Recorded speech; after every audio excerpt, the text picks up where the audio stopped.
Morning বন্ধুরা, তো welcome to my blog. আজকে থেকে ব্লগটা এখানে শুরু করছি। তো এখন রান্না করতে এসেছি। রান্না কি করব? রান্না করব ফুলকপির তরকারি। ফুলকপি আলু দিয়ে আহা পড়ে গেল সব।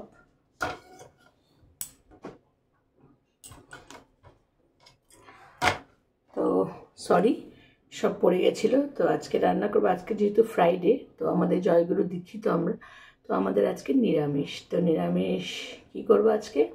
বিশেষ কিছু না, ফুলকপি আলুর তরকারি করব। আমাদের অ্যাকচুয়ালি ফুলকপি আলুর তরকারি খুব ভালোবাসি সবাই আমরা। আর করব একটা ফুলকপির যেগুলো ফেলে দেওয়া জিনিস, যেটাকে বলে ফুলকপির ধারা, সেটাকে দিয়ে একটা চচ্চড়ি করব। আর দেখি কী করি, ভাজা একটা মেবি করব। হাজব্যান্ড আবার রুটির সাথে একটা কিছু সবজি করে দেবো, ওটা নিয়েও চলে যাবে দোকানে। ঠিক আছে, ঠান্ডা পড়েছে, তাই আমিও একটা ফুল স্লিভসের কুর্তি লাগিয়ে নিলাম, গরম কুর্তি। এটা বেশ আরাম দেয়। তো সাথে থাকো, তোমরা দেখতে থাকো আমার ব্লগটা, ডেইলি লাইফের ব্লগ। হ্যাঁ, তো আমার রান্নার শুরু। আমি অ্যাট ফার্স্ট মশলাটা করে নিই। তো ওটার জন্য একসাথে মিক্সারে তোমার লঙ্কা, একটু আদা, টমেটো আর জিরার গুঁড়া একসাথে দিয়ে দিব।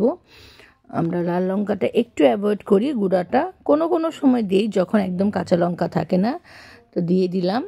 অ্যাকচুয়ালি আমি এটা রিয়েল ভয়েসেই করেছিলাম, কিন্তু এত সাউন্ড ছিল এই জন্য আমি ভয়েস ওভার দিচ্ছি। তো এই মিক্সিতে পুরোটা গ্রাইন্ড করে নিব ভালো করে। একটু জল দিয়ে নিই, জলটা দিলে ভালো করে গ্রাইন্ডটা হয়ে যায়। তো গ্রাইন্ড করছি আর বাইরের দিকে দেখছি আমার আচারটা শুকাচ্ছে কি না। ঠিক আছে, আচারটা রোদ্রে দেওয়া আছে, জলপাইয়ের আচার। আর ইদানিং একটু ডাবল চিন আমার বেরিয়ে গেছে, জানি না কেন। তো তো এদিকে তরকারি বসানোর জন্য কড়াই টড়াই বসিয়ে দিলাম, বসিয়ে তেল ঠেল সব দিয়ে, আর এদিকে তাওয়াটাও বসিয়ে দিয়েছি। তারপরে আমি কি করব, সব তেল, তারপরে সোমবার দিলাম পাঁচফোড়ন, যেহেতু আমার ফ্রাইডে আমরা জয়গুরু দীক্ষিত, তো আমরা ফ্রাইডেতে মানে শুক্রবারে আমরা নিরামিষ খাই। তো আর তো জানোই, আবারও বলবো, প্রত্যেকটা ব্লগেই বলি, নিউ ব্লগার, নিউ ভিডিও বানাই, অনেক কিছু জানি না। ক্যামেরার পজিশনটা কীভাবে করতে লাগবে উইদাউট এডিটিংয়ে করি, তো একটু বাজে লাগে দেখতে। আর আমার যেহেতু আইফোনও না, কিন্তু বানাচ্ছি আর কি। সাথে তোমাদের সাপোর্ট পেলে আইফোনও কিনবো একদিন। তো করছি। আর আমি রান্না করতে করতে একসাথে অনেকগুলো কাজও করি, যেরকম সবাই করে। ধরো রান্নাও বসালাম, ওদিকে পাপোশটাকে একটু ভিজা থাকে শুকাতে দিলাম, এদিকে ফিল্টারে একটু জলও দিয়ে দিলাম। এসব একসাথে নানান কাজ করি। তো আমার ফুলকপি আলুটা বয়েল হয়ে গেছে, মানে ভাজা হয়ে গেছে, বয়েলটা আগেই করে নিয়েছিলাম। তেলে ভেজে এখন আমি মশলাটাকে ছেড়ে দিচ্ছি। তারপরে মশলাটাকে সুন্দর করে মানে কষিয়ে তারপরে আমি জল দিয়ে দিব। তো এগুলো আর দেখানো যাচ্ছে না, বললাম তো ক্যামেরার পজিশনটা এখনও আমি ঠিক করতে পারছি না, কিভাবে কি করব, একটু ইউটিউবেরই হেল্প নিতে হবে মনে হচ্ছে। দুটো স্ট্যান্ড আছে, বাট স্ট্যান্ডেও না আমি ঠিকভাবে করতে পারি না, এত উঁচা আমার সেটা। আর এদিকে তোমরা দেখছো এগুলো সব রান্নার কাপড়, যেহেতু ফ্রাইডে আগের দিন রাত্রেই সব ধুয়ে শুকিয়ে টুকিয়ে মাত্র শুকালো। তো এখন আমি এগুলোকে ভাজ টাজ করে আবার রেখে দিব, আবার 1 উইক পরে ধুবো, অনেকগুলো কাপড় রান্নার। ঠিক আছে, আর এদিকে তোমার লঙ্কা, শুকনো লঙ্কা ছিল, ওটাকে প্যাকেট থেকে বের করে আবার ঠিক করে রেখে দিলাম। আর এখন হলো আমি যেগুলো বকবক করছি, এগুলো হলো যে আগে যে বললাম নানান কাজ করি, রান্নার সাথে সাথে বাকি অন্য এক্সট্রা কাজগুলো আমি করে নিই আর কি। তারপরে এদিকে লাইভ কলে জিনিসগুলো একটু এদিক ওদিক থাকে, এগুলোকে গুছাতে হয়, সব করে ঠরে একসাথে মানে রান্না করতে থাকি। ঠিক আছে, তো এই হলো আমার রোজের কাজ থাকে। এগুলো করতে করতে করতে করতে মোটামুটি আমার সব মিলিয়ে মিশিয়ে 2 ঘন্টার মতন চলে যায়। ওইদিকেও করি, রান্নাও করতে থাকি। এদিকে আবার আমার বানাতে হবে রুটি, কারণ রুটির সাথে এই দেখো আমার ফুলকপিটার সাতলানো হয়ে গেছে। তারপরে জল দিয়ে দিয়েছি জল, খুব সুন্দর, খুবই টেস্ট হয়েছিল। আর তারপরে ফুলকপিটা নামিয়ে নিয়ে এদিকে আমি চচ্চড়ি বানাবো। তো চচ্চড়ি বানাবো ভাবলাম, কড়াইটা আর ধুলাম না, কারণ কড়াইটাতে না অনেক তেল ছিল রাখা, তো একবারই আর কি করে নেবো। তো চচ্চড়ির জন্য সব সবজি দিয়ে দিলাম, কিছু সবজি কাঁচা আর কিছু সবজি বয়েল করেছি, যেমন কফির ডোগাগুলো, এগুলোকে বয়েল করে পরে দিব আর কি। তারপর ঢাকা দিয়ে দিব। আর এদিকে আমি রুটি করে নিব। রুটির জন্য লিচিগুলো আগেই কেটে রেখেছিলাম, রুটি করব। আর এই দেখো আমার বেলানের না ভীষণ কালো কালো দাগ, এগুলো কী বলো তো? এগুলো হলো আগুনে জলে পুড়ে গেছে। কি করে, কেন? তোমরা বলবে কেন, কেন কি? আমি রোজ এগুলো ইসে করি, আগুনের মধ্যে দিই। আমার লাগে যে জার্মস যদি কোনো থাকে আগুনে পুড়ে সেগুলো মরে যাবে আর কি। তো এই জন্য এগুলো কালো হয়ে গেছে আমার। আর আমি সবসময় স্ল্যাপেই বেলি, আমার ভালো লাগে স্ল্যাপে বেলে, মানে আমি কমফোর্টেবল, আমি বেলানে বেলি না।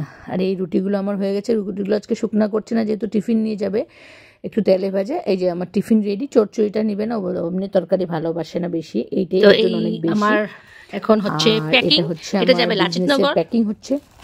ঠিক আছে, আমার বিজনেসের জিনিস জানোই তোমরা, তো এই হচ্ছে প্যাকিংটা তো আমি ভালো করতে পারি না, তাই বড়মশাই করে দিচ্ছে। তো প্যাকিংটা হয়ে গেল, হচ্ছে নট হয়ে গেল। তো এখানে আছে একটা ট্রাউজার আছে আর একটা ফুল স্লিভসের নাইটি আছে। তো এটা ডেলিভারি কথা ছিল সামনেই হবার, তো ওই মুন বললো আমাকে তুমি যদি লাচিতনগর পারো তো করে দাও। ওই লাচিতনগরের জন্য এখন ডেলিভারি হবে, তো যাবে দোকানে, যাওয়ার সময় দিয়ে চলে যাবে। আর একটা জিনিস আসছে, এটাও খুলবো। এটা আমার মালের মানে একজন কাস্টমারের, তো পিওর সিল্ক অর্ডার করা ছিল, এটা আসছে, এটাও খুলবো, আনপ্যাকিং করবো। তোমরা দেখে নিও, তোমরা দেখো। এই নো কেচি, এই হলো স্যালুটেপ, এগুলো যে কত লাগে। এটা হলো হোয়াইটটা, এটা হলো এটা। তো এটা সামনে যাবে দেখে নর্মাল যেটা আমার প্যাকিং থাকে, মানে নর্মাল যেটা প্যাকেট থাকে ওটাতেই দিয়ে দিচ্ছি, কারণ গুয়াহাটি টু গুয়াহাটি তো কালকেই পেয়ে যাবে, আজকে লাগাবো কালকেই মানে হয়ে যাবে। প্যাকিং চলছে।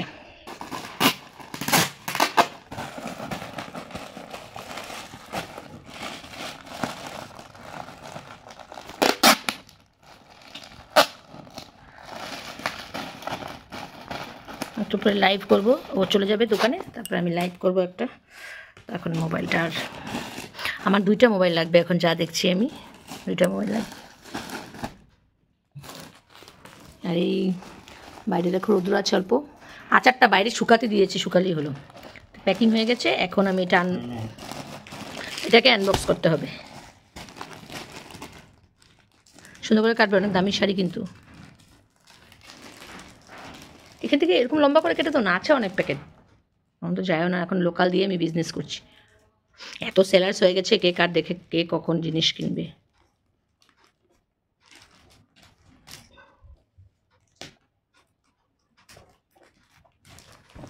এটা একদম অরিজিনাল সার্টিফাইড তোমার পিওর সিল্ক। এটা অ্যাকচুয়ালি দুর্গাপূজার অর্ডার ছিল, জানো আমার কাস্টমার এত ভালো, তো আমি তো দুর্গাপূজায় দিতে পারিনি, হ্যাঁ কিছু কারণের জন্য, মানে ওনারা পাঠাতে পারেনি আমার হোলসেলার। তো শেষ আমি তো হয়ে গেলো। আর ও তারপরে তোমার এখন আবার বলছে নিপাদি শাড়িটা আবার দিয়ে দিও, কিন্তু দিব। ঠিক আছে, ও 2টা শাড়ি পাঠিয়ে দিয়েছে। আচ্ছা, এটা হলো তোমার এটা টিস্যু সিল্কের উপরে আছে, খুব ভালো থাকে এই শাড়িটা।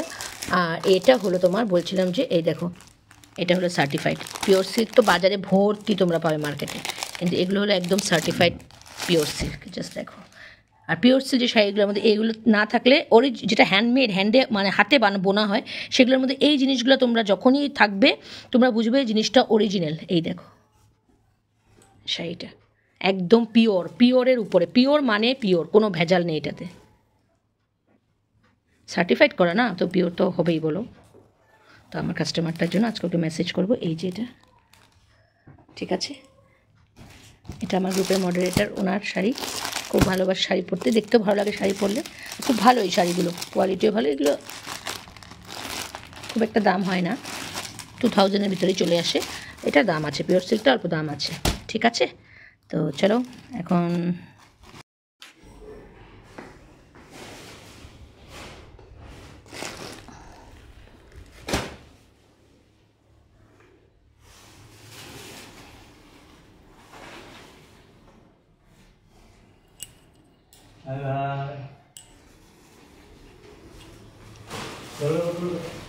কোনটা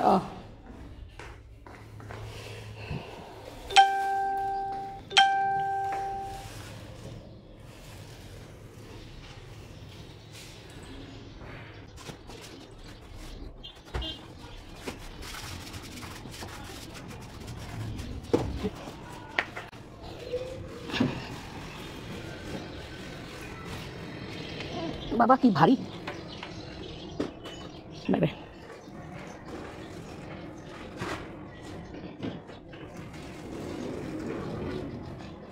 লাগাবো আমি।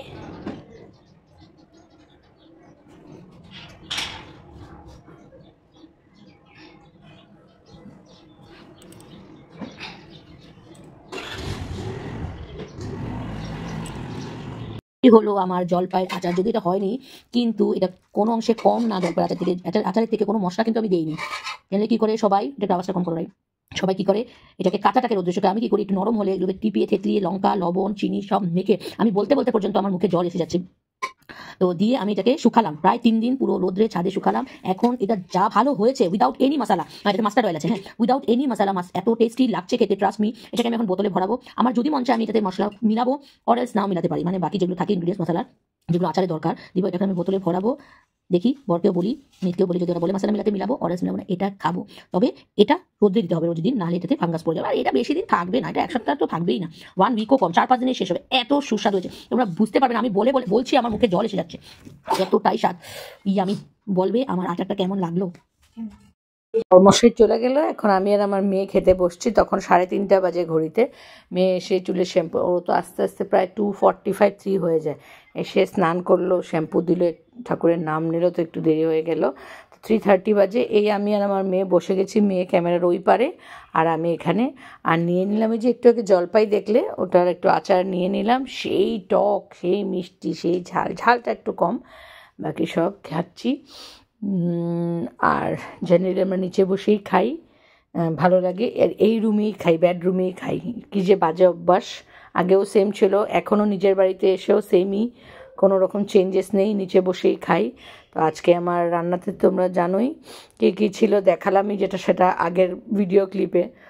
ভাত নিয়ে নিলাম, সাথে তোমার ফুলকপি আলু চচ্চড়ি, ভাজাটা আর বানালাম না যেহেতু ও চলেই গেল দোকান, দুইজনের জন্য কী আর বানাবো। সাথে আচার নিয়ে নিলাম। আর সত্যি আজকে 2টা রান্নাই এত ভালো হয়েছিল। চচ্চড়িটা তো মানে বলে লাভ নেই, আমি বললাম চচ্চড়িটা রেখে দিই, ফুলকপি আলুটা খেয়ে নিই কেমন বা হয়েছে। ফুলকপি আলুটাও সেই টেস্ট। আর এই যে মেয়ে কী কী করছে।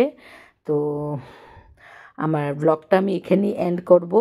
তোমরা জানাবে কেমন হয়েছে ব্লগটা, ভালো লাগলে কমেন্ট লাইক অ্যান্ড যদি পারো সাবস্ক্রাইব করে দিবে। আর সবাইকে বলবো থ্যাংক ইউ সো মাচ ভিডিওটা দেখা।